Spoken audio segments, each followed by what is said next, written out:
ஏன் இது முதல்ல தெரியாதா அவருக்கு? இந்த அறிவு தானா வராதா? யோகியன், நேர்மை இப்படிலாம் சொல்லியிருந்தாரு. அடுத்த பணத்தை ஆட்டையை போடுறதுக்கு அப்ப நீங்க முதல்லயே சொல்லியிருக்கணும். நான் ரீஃபண்டபிள்.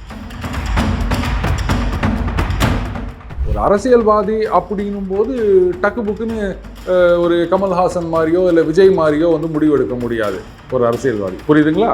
கமலோ விஜயோ அது வேற மாதிரி. அவங்க என்ன ஒன்றா எடுப்பாங்க, என்ன ஒன்றா மாற்றிட்டு போவாங்க. அதை பற்றி அவங்களுக்கு கவலையே கிடையாது. மனுஷங்களா பார்க்காம இந்த ஜாதி, அதில் ஒரு உட்பிரிவு, அதில் மேல் பிரிவு, இதில் இந்த பிரிவு இப்படின்னு கூறு கட்டி பேசினுக்கிறாங்க. இவங்க தான் வந்து ஜாதி மத வித்தியாசமற்ற நாட்டை படைப்பார்களாம். என்ன டுபாகூர் விடுறாங்க, புரியுதா? அதாவது நான் அன்றைக்கே சொன்னேன்ல, அங்கே திரிணாமுல் காங்கிரஸை கட்டம் கட்டணும், இங்கே டிஎம்கேவை கட்டம் கட்டணும். அப்போ தான் 29 அவருக்கு எதிர்காலம் அப்படின்ற அவர் நல்லா புரிஞ்சு வச்சுக்கிறாரு. அவங்க அம்மா அதை விட நல்லா புரிஞ்சு வச்சுக்கிறாங்க. யாரை கட்டம் கட்டினாலும் காங்கிரஸுக்கு எதிர்காலமே கிடையாதுப்பா, நிகழ்காலம் கூட கிடையாதுப்பா, வெறும் இறந்த காலம் மட்டும்தான். அவரே சொல்றாரு, ஜடேஜா வா, ரித்துராஜா இருந்தாலும் பரவாயில்ல கேப்டனா, நீ வா விளையாடுன்னு சொன்னா தோனி சொன்ன ஒரு விளையாடுறாரு. அது தோனி நீ கேப்டனா இருந்தா தான் நான் விளையாடுவேன், இல்லாட்டா நான் பாலே போட மாட்டேன். தலைவர் களத்தில் இறங்கிறார், அவரோட கூட நிற்க வேண்டியது ஒரு தொண்டனா என்னுடைய கடமை. அப்படி இல்லைன்னா நீ தொண்டனே கிடையாது. It's as simple as that. புரியுதுங்களா?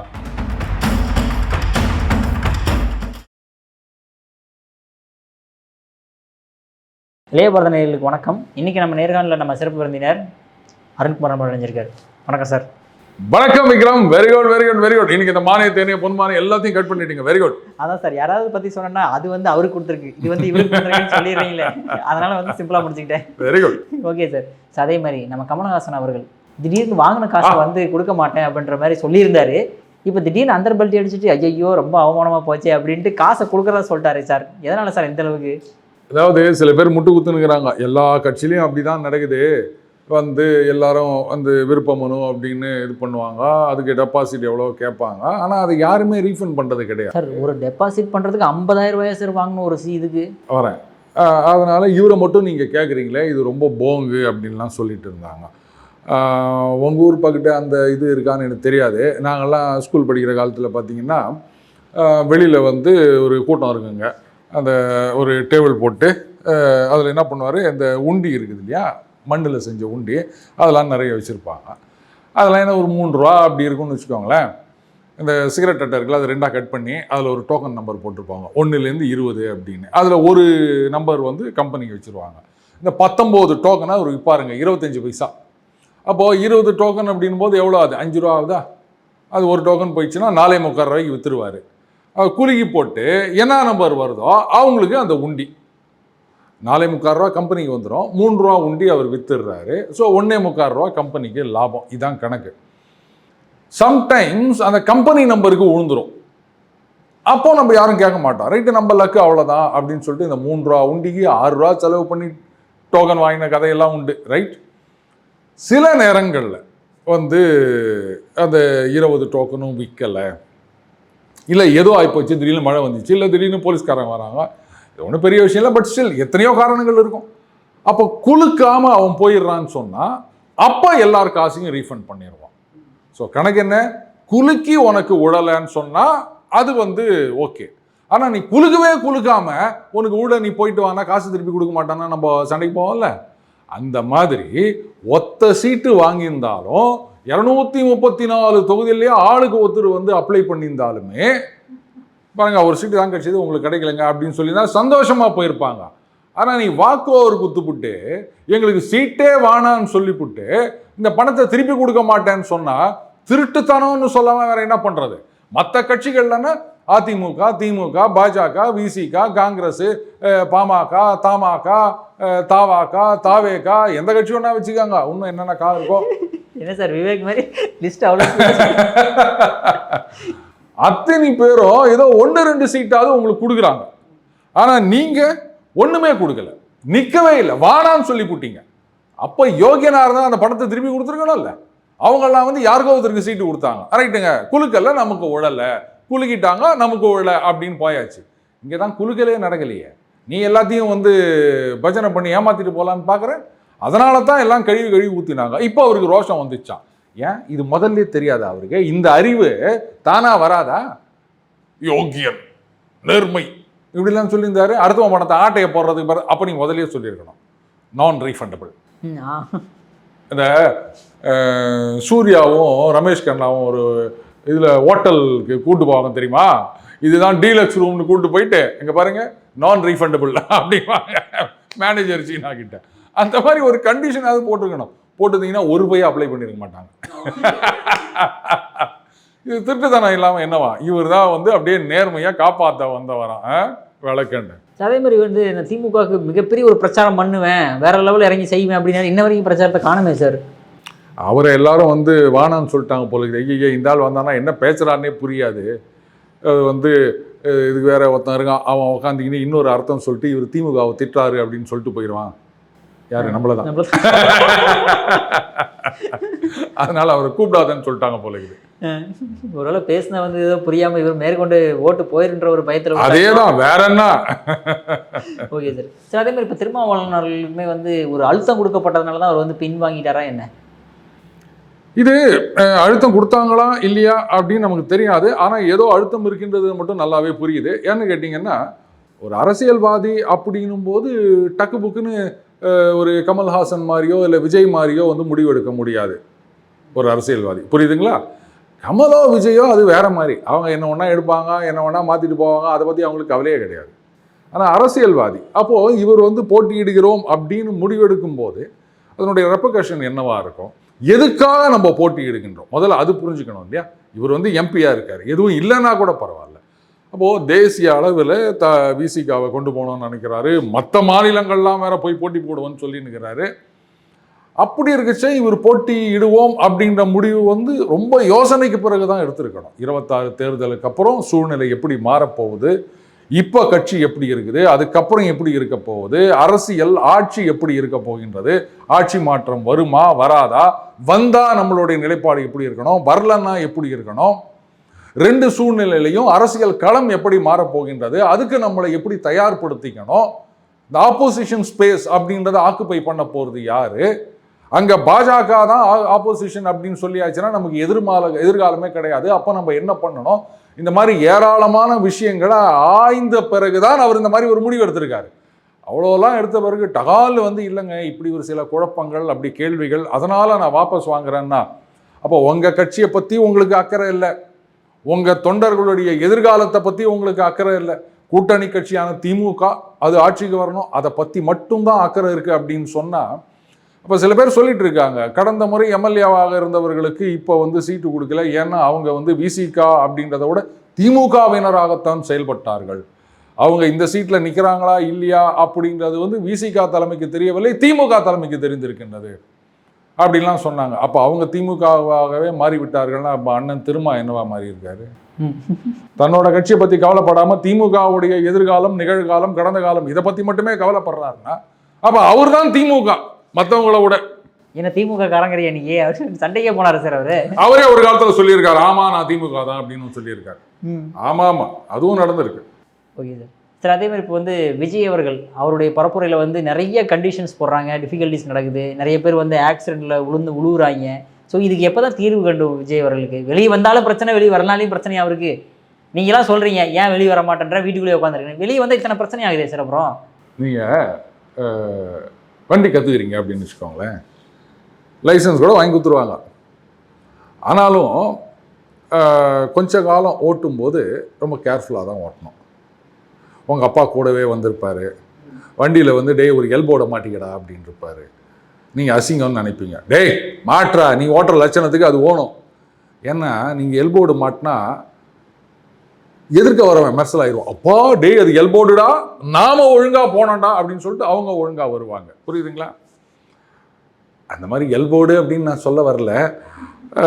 ஆனால் இவருடைய கூட்டங்களில் தான் வந்து அப்படி எகிரி குதிக்கிறது, டேங்க் மேலே ஏறி நிற்கிறது, இந்த கடிக்கிறது, எதையோ தூக்கி போடுறது, கார் மேலே விழுந்து நீச்சல் அடிக்கிறது பானட்டில், இந்த மாதிரி விஷயங்கள்லாம் நடக்கின்றது. அப்போ அதனால் கொஞ்சம் கண்டிஷன் எக்ஸ்ட்ரா போடத்தான் செய்வாங்க. இது என்ன பண்ண முடியும்? நான் கேட்குறேன், தமிழ்நாட்டில் முதலமைச்சருக்கோ இல்லை வந்து எடப்பாடியார் அவர்களுக்கோ எல்லாத்துக்கும் மேலே நம்ம அண்ணாமலை அவர்களுக்கோ அவங்களுக்கு இல்லாத ஒரு செல்வாக்கு இவருக்கு இருந்துச்சு. ஆனால் இவர் கூட்டத்தில் தான் இதெல்லாம் நடக்குது. கிரீஸ் தட வேண்டியதாகுது, பவுன்சர் வச்சு தூக்கி போட வேண்டியதாகுது, இப்போ நீங்கள் கேட்க வேண்டியதுதான், ஏங்க இவ்வளோ கண்டிஷன் போடுறீங்க அப்படின்ட்டு நீங்கள் காவல்துறையை பார்த்து கேட்குறீங்களா? ஏங்க பவுன்சரோட வரீங்க நீங்கள் அவரை பார்த்து கேட்டீங்களா? எந்த ஒரு அரசியல் தலைவராவது பவுன்சர் வச்சு பார்த்துருக்கீங்களா நீங்கள்? ஏதோ பாரில் தான் பவுன்சர் இருப்பாங்களா? இன்னைக்காவது பாருக்கு போனால் இருக்காங்களான்னு பார்க்கணும். வரீங்களா? போயிட்டு வரலாம். பட் இருந்தாலுமே அத்தனை கூட்டத்தை சமாளிக்கணும் அப்படின்னா போலீஸால் மட்டுமே சமாளிக்க முடியாதுல்ல சார்? அதைத்தான் நான் சொல்ல வரேன். கூட்டம் அப்படின்றது வந்து நாளைக்கே வந்து பேர் சொல்ல விரும்பலை, ஒரு திரைப்படம் ஒன்று வரப்போதான், அதில் இவங்களை வந்து நக்கல் பண்ணுறாங்கன்னு ஒரு பிரச்சனை ஓடினுக்குது. அதில் வந்து இவங்க கட்சியில் இருக்க ஒருத்தர் மாதிரியே இன்னொரு நடிகர் பண்ணியிருக்காரு, டான்ஸ் எல்லாம் ஆடிக்கிறாரு, ட்ரெய்லர் பார்த்துருப்பீங்க நீங்கள்.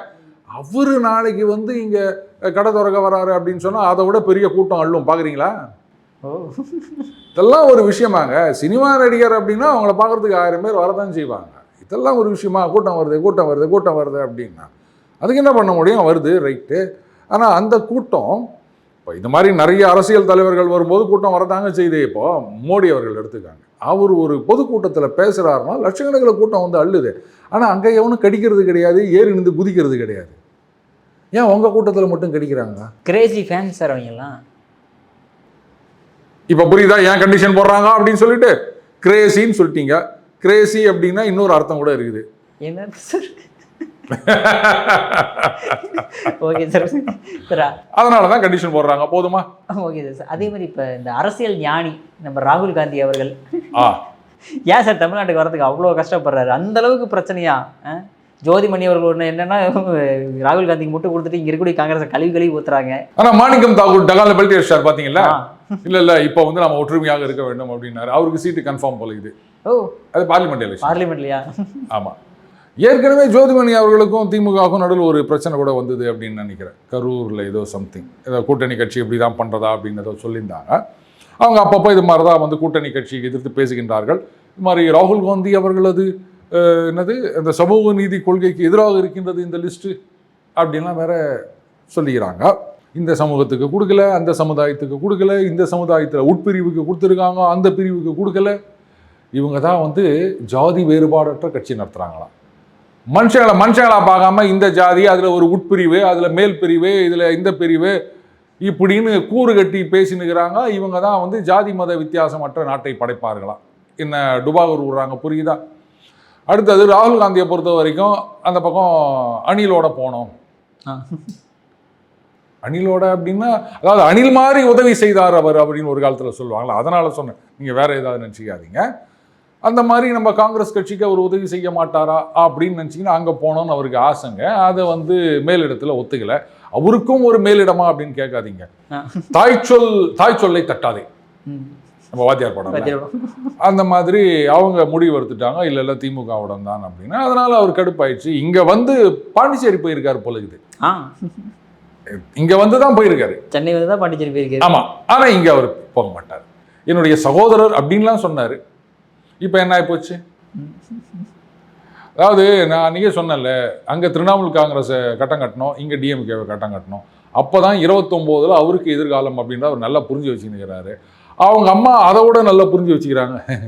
யாரை கட்டம் கட்டினாலும் காங்கிரஸுக்கு எதிர்காலமே கிடையாதுப்பா, நிகழ்காலம் கூட கிடையாதுப்பா, வெறும் இறந்த காலம் மட்டும்தான். நீ எந்த காலத்தில் நீ இருக்க, அதனால ஏதோ இருக்கிற வரைக்கும் நமக்கு ஒரு 10 எம்பி கிடைக்குதா, ஒரு 20 எம்எல்ஏ கிடைக்குதா, அதோட சந்தோஷப்பட்டு போவியா?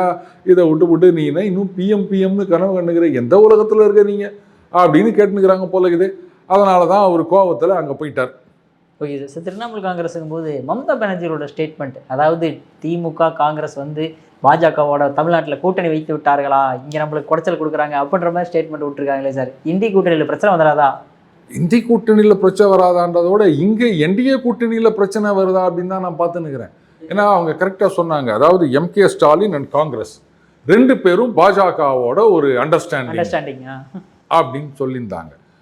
ஆச்சரியம் என்னன்னா, இப்போ நேற்றுக்கு வந்து இந்த சீஃப் செக்ரட்டரி அப்புறம் இன்னொரு இந்த டிவிஎஸ்சி அவங்க 2 பேரை மாற்றிருக்காங்க எலெக்ஷன் கமிஷனில்.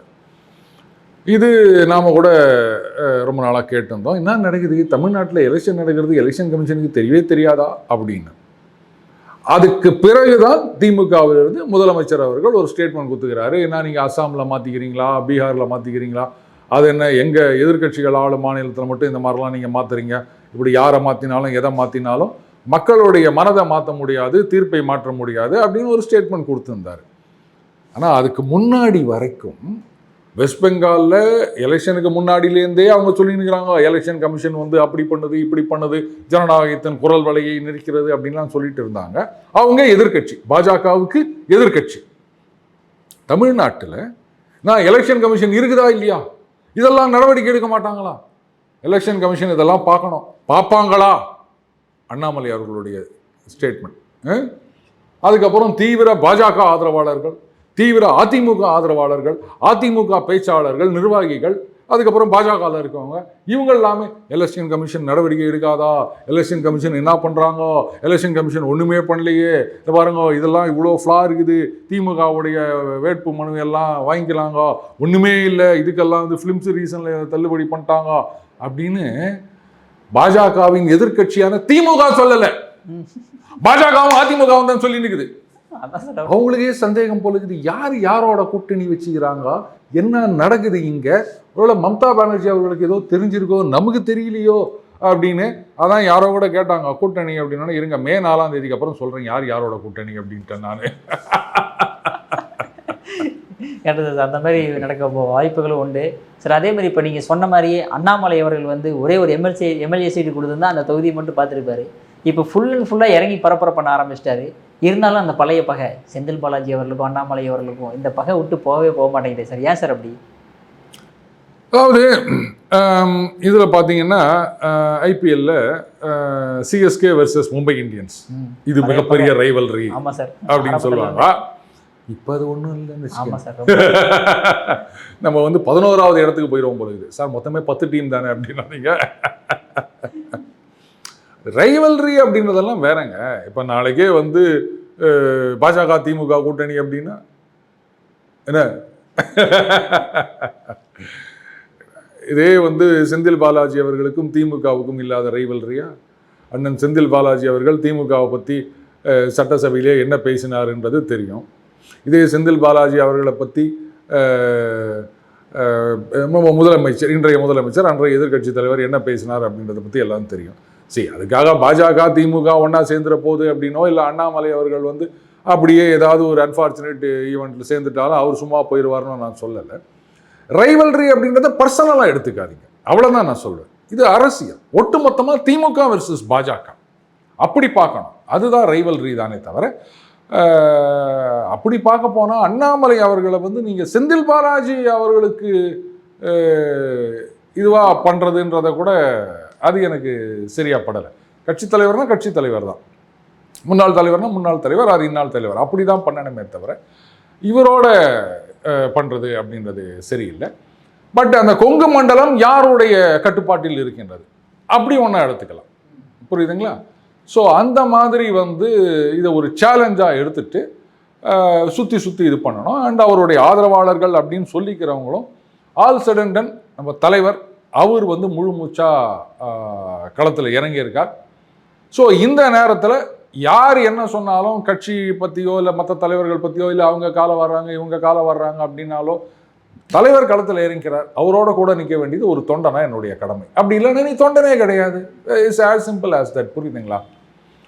அதெல்லாம் முடியாது. நான் சொல்கிறபடி தான் நீ கேட்கணும். அப்போ தான் இப்போது ஒரு கேப்டன் சொல்கிறத பவுலர் கேட்கணுமா, இல்லை பவுலர் சொல்கிறத கேப்டன் கேட்கணுமா? இல்லையா? சரி, ரைட்டு. இப்போ உங்கள் கேப்டனை தள்ளிட்டாங்க, இன்னொருத்தர் கேப்டனாக வந்துட்டார். நான் இந்த கேப்டனோட தான் விளையாடுவேன், அந்த புது கேப்டனோட விளையாட மாட்டேன் அப்படின்னா, டேய் அந்த கேப்டனே அவர் கீழே தான்டா இப்போ விளையாடின்னு இருக்கிறாரு. அவரே சொல்றாரு, ஜடேஜா வா, ரித்துராஜா இருந்தாலும் பரவாயில்ல கேப்டனா நீ வா விளையாடுன்னு சொன்னா, தோனி சொன்னா அவர் விளையாடுறாரு. அதை விட்டு தோனி நீ கேப்டனா இருந்தால் தான் நான் விளையாடுவேன், இல்லாட்டா நான் பாலே போட மாட்டேன். இதில் இன்னும் சில காமெடிகள்லாம் நடக்குது. இப்போது ஜடேஜாவை வேறு டீமில் வாங்கிட்டாங்க. நாளைக்கு அண்ணன் தலை தோனி இங்கே சிஎஸ்கேல இறங்குறான்னு வச்சுக்கோங்களேன், 2 டீமும் மோதுது. அப்போ ஜடேஜா வந்து தோனிக்கு எதிராலாம் நான் பால் போட மாட்டேன். டேய் ஒன்ன நம்பி தாண்டா 4 பவுலரோட வந்துக்கிறோம், ஒரு பார்ட் டைம் பவுலரோட 4 ஓவர் நீ போட்டு தாண்டா ஆகணும். சார் தோனிக்கு எதிராலாம் நான் எதுவும் போட மாட்டேன் சார், அவருடைய இதயத்தில் நான் இருக்கிறேன் அப்படின்னு ஜடேஜா சொன்னார்னா டீம் மேனேஜ்மெண்ட்டில் என்ன பண்ணுவாங்க? உன்னே கட்டம் கட்டி உட்கார வச்சுருவாங்க, இல்லை பெஞ்சில். ஆனால் பாஜக அதை கூட பண்ணாமல் இங்கே குஷ்பு சொல்கிறாங்க, விஜய் அவர்களை பற்றி நான் விமர்சிக்க மாட்டேன். என்னது இது? அதாவது திமுக என்ன சொல்லினுக்கிறாங்க, விஜய் வந்து பாஜகவோட பி டீம்னு சொல்லினுக்கிறாங்க. அதை வந்து உறுதிப்படுத்துற மாதிரி அவருடைய இதயத்தில் பாஜக தான் இருக்கின்றது. அதனால தான் பாருங்க இங்க வந்து பிரச்சாரம் பண்ணும்போது பாஜக வேட்பாளர் பேரை தான் சொல்றாரு. ஏங்க உங்களுக்கு நீங்களே ஆப்பு வச்சீங்கன்னா அப்புறம் திமுக என்ன பண்ணுவாங்க? நாங்க என்னதான் விளையாடுறதுன்னு கேட்பாங்களா மாட்டாங்களா? அவரை எதிர்த்து இவங்க ஒரு வார்த்தை கூட பேச மாட்டாங்களா? ஏன் என்ன இப்போ அரசியல்னு வந்தாச்சு இல்ல, தேர்தல் களம் மற்ற நாளாவது விடுங்க, தேர்தல் களத்தில் நிற்கிறீங்க, இந்த இடத்துல போயிட்டு நான் அவரை பற்றி பேச மாட்டேன் அப்படின்னா என்ன விக்ரம் இது? அப்போ நீங்கள் அரசியலுக்கே வந்திருக்க கூடாது. எனக்கு வந்து சினிமா தான் முக்கியம், அங்கே இருக்கிற நட்பு தான் முக்கியம் அப்படின்னா நீங்கள் சினிமாவோட இருந்திருக்கணும். இதை கூட கேட்க முடியாமல் ஒரு கட்சி இருக்குது. என்னத்தை சொல்லுவீங்க நீங்கள்? இவங்க சொல்கிறாங்க அண்ணாமலை எப்போ வந்தார், நீங்கள் எப்போ வந்த அரசியலுக்கு? இன்னும் வந்து அரசியலை பற்றி உங்களுக்கு தெரியல. அரசியலுக்குன்னு சில மாண்பு இருக்கின்றது. அப்போ நேற்று வரைக்கும் நம்ம அங்கே இருந்தோம் இல்லை எங்கே இருந்தோம் அப்படின்னா அதுக்காக இன்னைக்கு வந்து அந்த கட்சியை எதிர்த்து பேசக்கூடாதா, தலைவர் எதிர்த்து பேசக்கூடாதா? சரி, அப்படி பார்த்தீங்கன்னா வந்து நான் காங்கிரஸில் இருந்தேன் அப்படின்னு வச்சுக்கோங்களேன். இன்னைக்கு காங்கிரஸ் விட்டு வெளில வந்த பிறகு நான் காங்கிரஸ் பற்றி பேச மாட்டேன்னு சொல்ல முடியுமா? அப்புறம் எதுக்கு இங்கே வந்தீங்க? இவ்வளோ கூத்தெல்லாம் நடந்துனுக்குது பாஜகவில். இதில் வந்து இவங்க அண்ணாமலை பற்றி குறை சொல்லி நிற்கிறாங்க. பட் என்னையோ அவங்க அதே மாதிரி இப்போ அண்ணாமலை ஒரு ஸ்டேட்மெண்ட் கொடுக்குறாரு. அதாவது செந்தில் பாலாஜி கரூரை சேர்ந்தவர், அவர் எதுக்கு வந்து கோயம்புத்தூரில் வந்து போட்டியிடணும் அப்படின்ற மாதிரி ஒரு ஸ்டேட்மெண்ட்டை கொடுக்குறாரு சார். ஆனால் இவரும் கரூர் தானே சார், எம்பி எலெக்ஷனில் கோயம்புத்தூரில் தானே சார் நின்னார் இவருமே. அவர் அதை மட்டும் சொல்லல. அவர் என்ன சொல்றாரு, அந்த கரூர்லேருந்து இத்தனை பேர் இங்கே சுயேட்சையா மனு தாக்கல் பண்ணிக்கிறாங்க, எல்லாரோட அட்ரஸும் பாருங்க ஒரு குறிப்பிட்ட பகுதியிலேருந்து இருக்கும். எதுக்காகனா அவங்களுக்கு ஐடென்டி கார்டு கொடுப்பாங்க, அவங்க மற்ற பரிசு பொருட்கள் டிஸ்ட்ரிபியூட் பண்ணுறது, அதுக்காக இதெல்லாம் பண்ணிட்டு இருக்காங்க. இங்கே அவங்க யாருன்னு கூட யாருக்குமே தெரியாது. இதை வந்து தேர்தல் கமிஷன் பார்ப்பாங்களா அப்படின்னு சொல்லியிருந்தார்.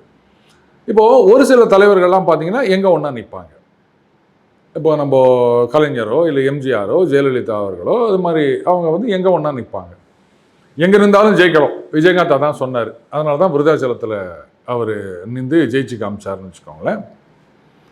ஸோ இவர் வந்து அந்த கேட்டதை முழுசாக பார்க்கணும். நம்ம அந்த சுயேட்சைகள் அப்படின்றதோட பார்க்கணும். மற்றபடி கரூரில் இருக்கவர் ஏன் இங்கே வராரு அப்படின்னா, பட் இதில் இன்னொன்று கூட வச்சுக்கலாம். நீங்கள் வந்து அந்த முதலமைச்சர் வேட்பாளர்கள்னு சொல்கிறோம் இல்லையா, அவங்கள தவிர மற்ற அமைச்சர்கள்லாம் பெரும்பாலும் குறிப்பிட்ட பகுதியில் மட்டும்தான் போட்டி போடுவாங்க. பார்த்துருக்கீங்கல்ல? ஒருவேளை அந்த தொகுதி வந்து தனி தொகுதியாக மாறினாலோ இல்லை வந்து வேற வழியில் இவங்களுக்கு கூட்டணி கட்சிக்கு கொடுத்தாச்சு இல்லை அங்கே தோற்று போயிடும் அப்படின்னா மட்டும்தான் தொகுதி மாறுவாங்க. பொன்முடி அவர்கள் வந்து இங்கேருந்து அங்கே போய் அங்கேருந்து இங்கே போய் அப்படி வந்து நம்ம பார்க்குறோம் இல்லையா. ஸோ அந்த மாதிரி பெரும்பாலும் அமைச்சர்கள்லாம் அந்த ஒரு தொகுதியில் தான் போட்டி போடுவாங்க. அதனால கூட அவர் கேட்டிருக்கலாம் இல்லையா, எப்படி சோகா முட்டு கொடுக்குறோம் அப்படின்னு நினைக்கிறீங்களா? இல்லை, எல்லா ஆங்கிளையும் நம்ம பார்க்கணுன்றதுக்காக நான் சொல்கிறேன். Okay sir.